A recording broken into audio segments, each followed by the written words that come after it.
Holla ballers, what's going on? You asked for it, you voted for it, and here it is. Discipline Priest, Mr. Pandaria Beta. We're going to be taking a look at the talents, we're going to be looking at the glyphs, we're going to look at the changes to the class, and how you can expect to play when Discipline rolls out. Discipline always had a couple of ways of playing, which was always pretty cool.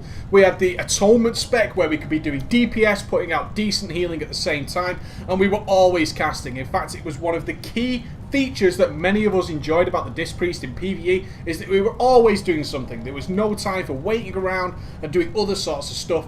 And then the other way of looking at it was focusing a little bit more on actually using some direct heals, similar to the Holy Priest, but still buffing our shields, etc, etc. So the question is that still the same? Do these things still matter for the Disc Priest? What kind of state is it now? Are we happy? Are we unhappy? We're going to talk about all the basics in this video, and then I'm going to show you another video where we jump in a 5-man and we see how that's rocking and rolling. I am using a pre-made character here, guys. This is going to be a pre-made template character. My account is a little bit wonky. Blizzard has gone ahead and screwed Preacher over on his beta account, but no matter, we've still got access and we're still playing it like an absolute boss. So hopefully everything's rocking and rolling. So we're going to jump straight into the specialization. Discipline, here it comes. Now, obviously, you're going to get Power Word Shield. Power Word Shield, the main staple of the Discipline Priest. Nice and buffed up. Really nice. Still does what it says on the tin. Nothing different about that at all. It's still going to go ahead and proc Rapture for you as well. Give you some nice mana back if you use it on a decent, regular basis. We gain Penance. Penance still does what it does. Still looks the same. There's our Penance for us boys. We get Divine Aegis still as well. Critical heals and all heals from Prayer of Healing create a nice protective shield around the target. Again, we're working towards this damage prevention style of play.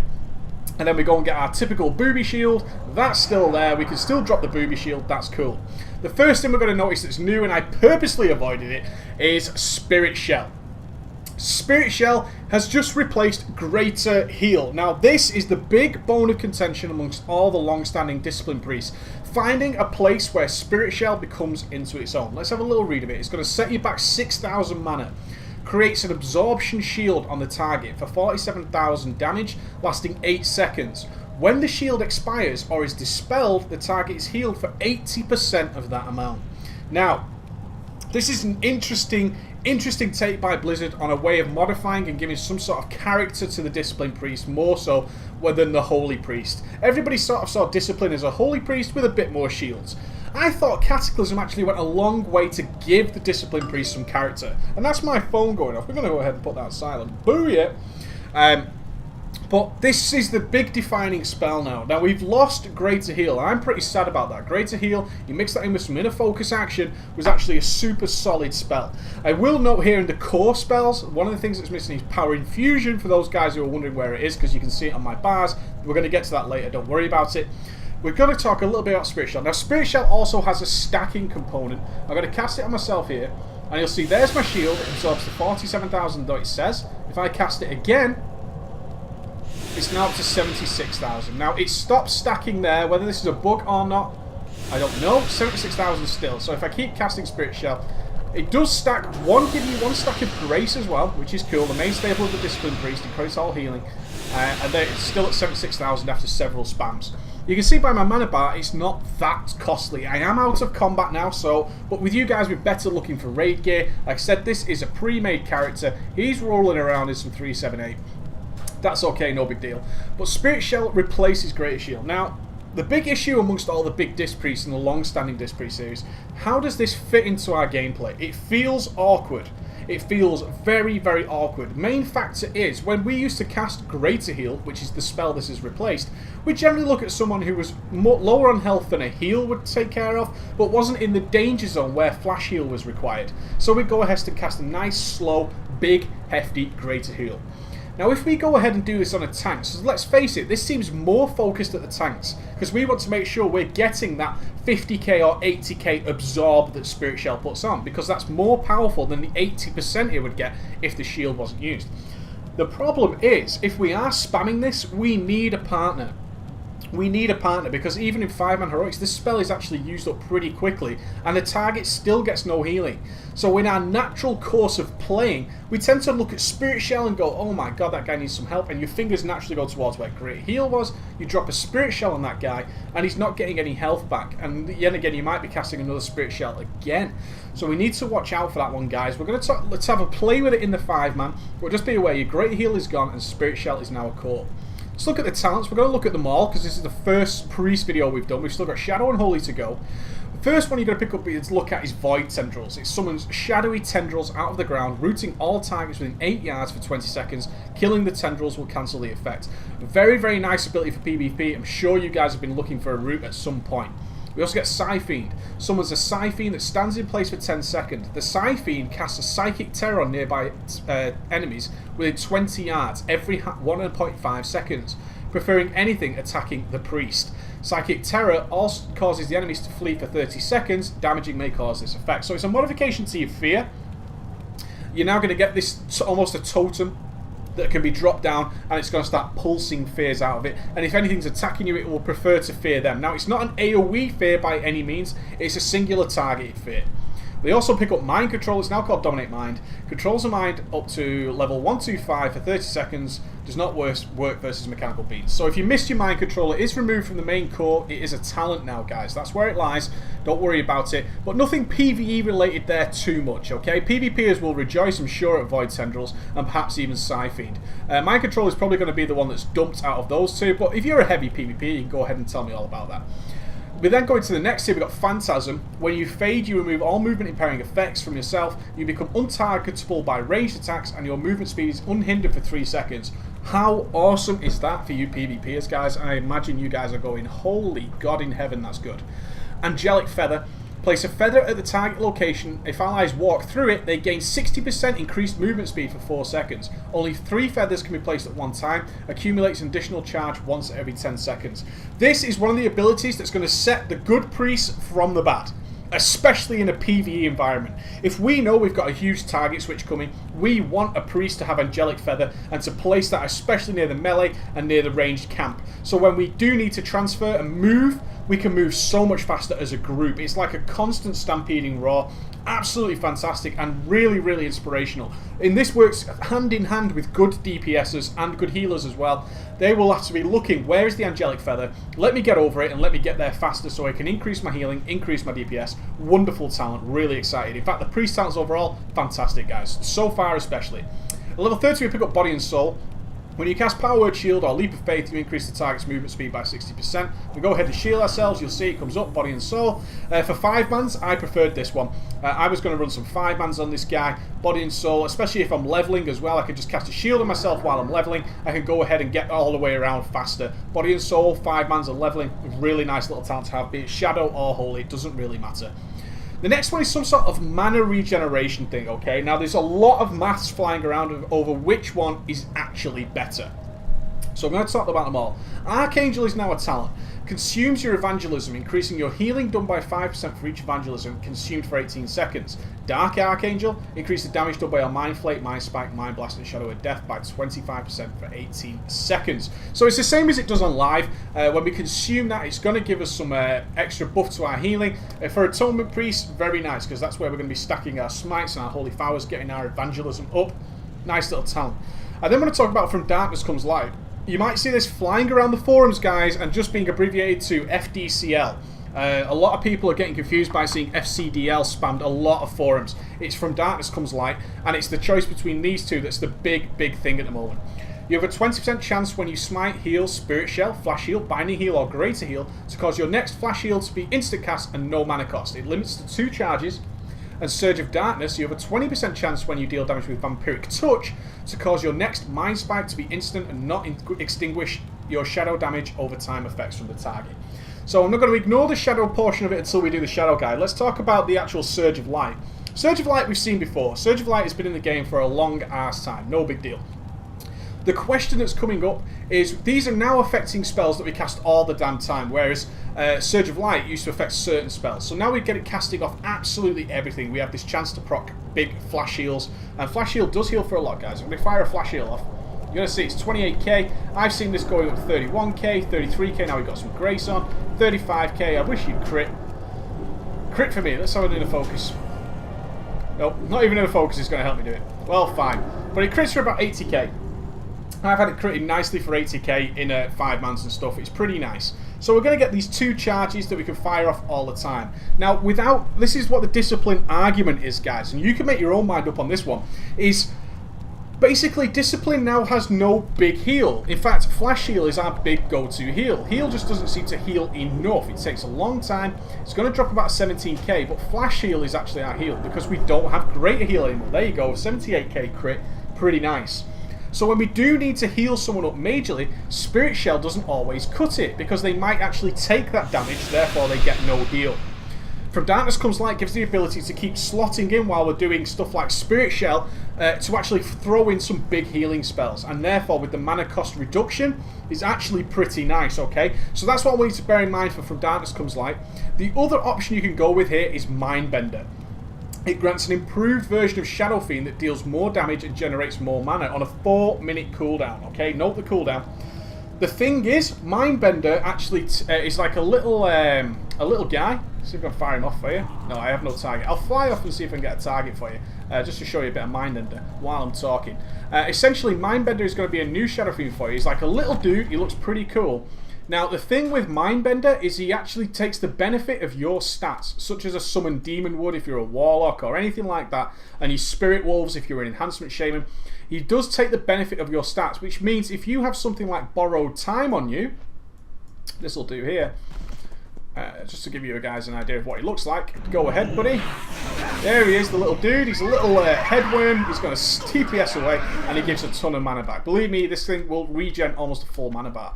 Now, as we get further into the game, the good thing about Mindbender is if we have Borrowed Time, which is 15% spell haste, and we have Power Infusion on, which is more spell haste, Mindbender returns an obscene amount of mana.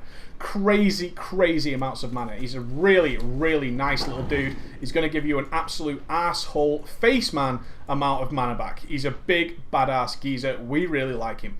So that's Mindbender for you guys. It's going to be a new Shadow Fiend. He essentially will refill a full mana bar, that guy. Especially if he's buffed up and he's got a lot of haste. He will go at it like there's nobody's business, and he will get you a lot of mana. Be aware though, on the beta at the moment, he has a chance to miss, which he shouldn't have. We think it's a bug. We think it's a bug, but there you go.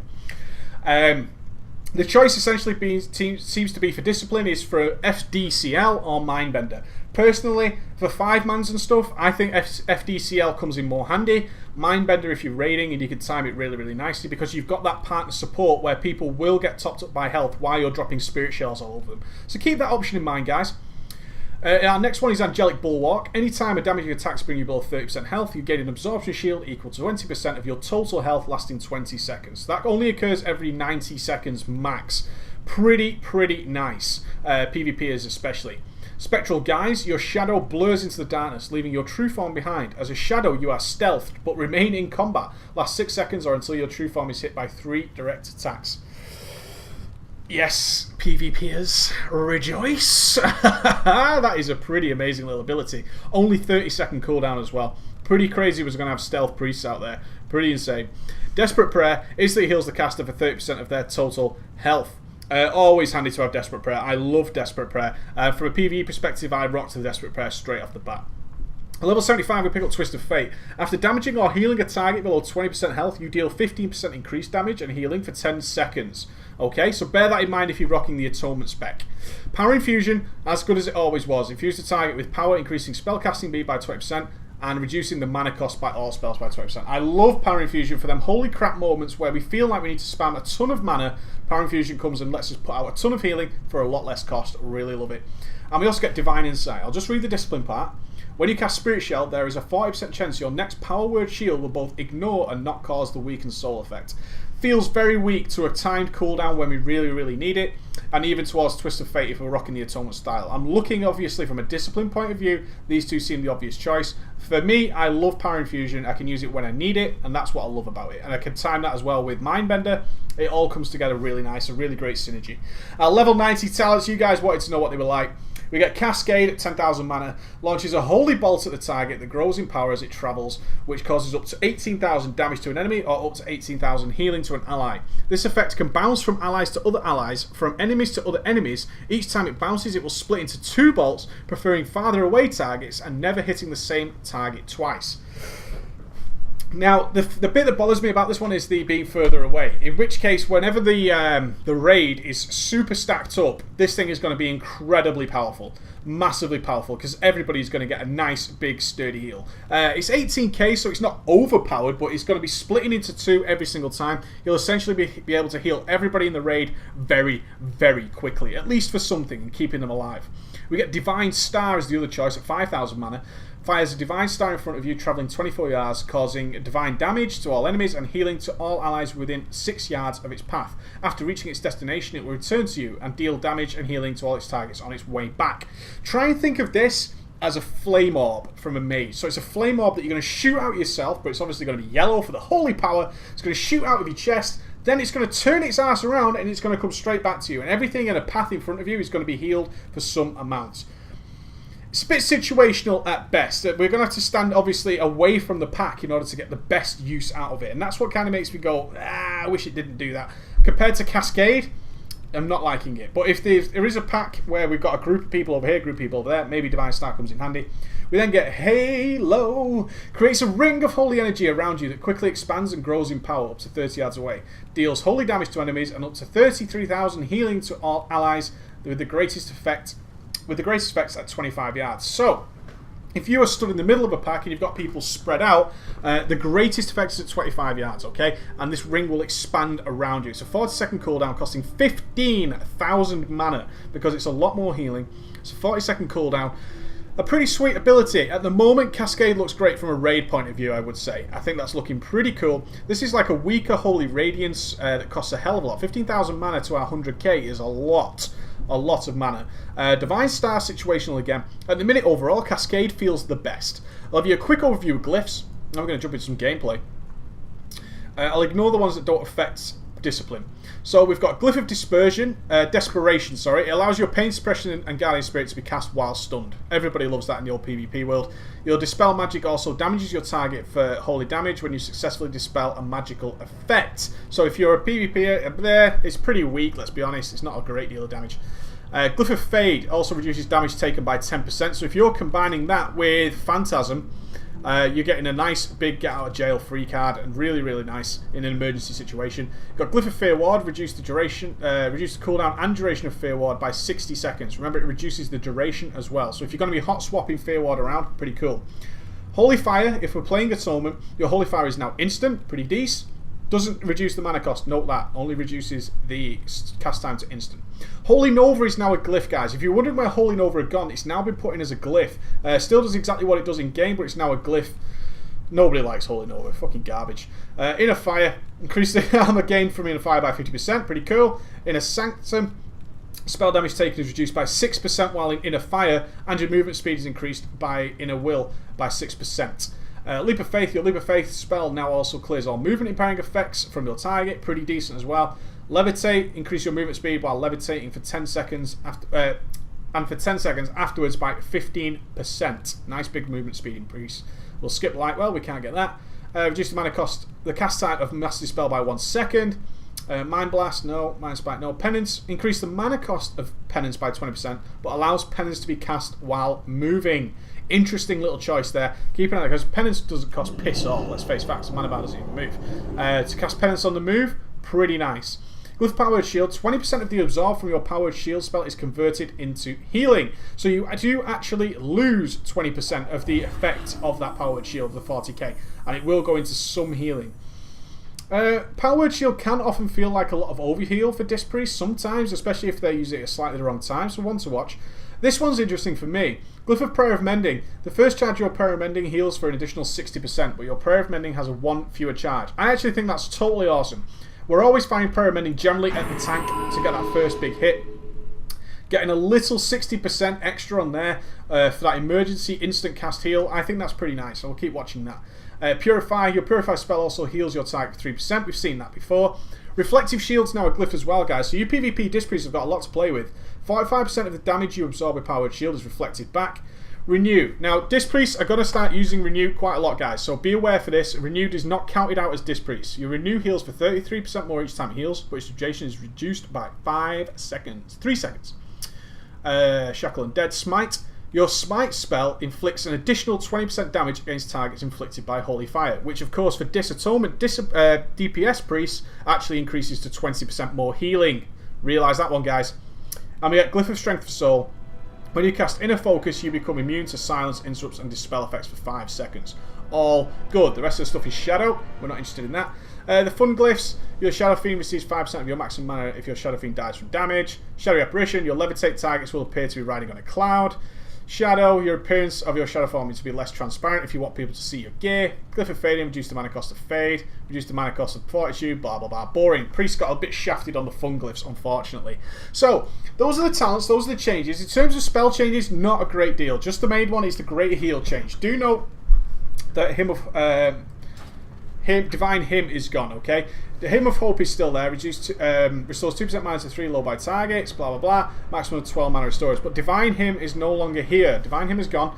It's nowhere to be found. So you've only got the mana restoration hymn as a disciplined priest, okay, guys? Note that as well. Everything else is still here. We've still got Atonement. We've still got Body and Soul. We've still got Rapture. There it is. There's Rapture, returning your mana, 150% of your spirit. So a real big mana regeneration tool there. And everything else. Meditation is now still built in, and Grace is still there. So we can still easily stack some Grace up with our Penance to 3 stacks. Everything else like that has remained the same. The big question is, can we still play as we used to?